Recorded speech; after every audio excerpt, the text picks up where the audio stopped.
আন parts of স্পীচবিলাকৰ বিষয়ে জনাৰ আগতে আমি নাউনৰ বিষয়ে জানো আহক। What is noun?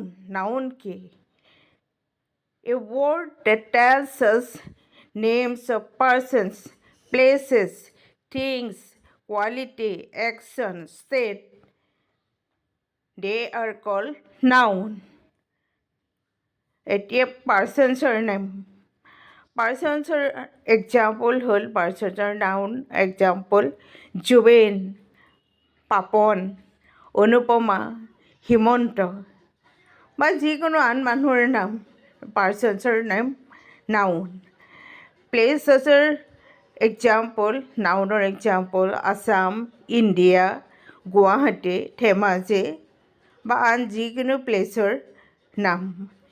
Things নাউনৰ example হ'ল কাৰ, পাউডাৰ, পেন যেনে এই পেনটো বা আৰু ক'ব পাৰোঁ ধৰি লওক এই টিভিটো, টিভি এটা এক্সাম্পল থিংছৰ। তাৰপিছত আহিল কোৱালিটি। কোৱালিটিৰ এক্সাম্পল হ'ল গুডনেছ, উইজডম।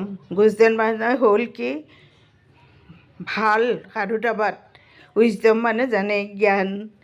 তাৰপিছত একশ্যনছৰ নাম হ'ল লাফটাৰ, এই হাঁহি থকা অৱস্থাটো, হাঁহি থকা। থেফ্ট, চুৰি কাৰ্য। তাৰপিছত ষ্টেট মানে অৱস্থা, চাইল্ডহুড, ল'ৰালিকাল। ইউথ মানে যুৱকাল। এয়া হ'ল নাউনৰ বিভিন্ন ধৰণৰ নাউনৰ এক্সাম্পল। আজিলৈ ইমানতে সামৰিছোঁ। আকৌ লগ পাম। নমস্কাৰ।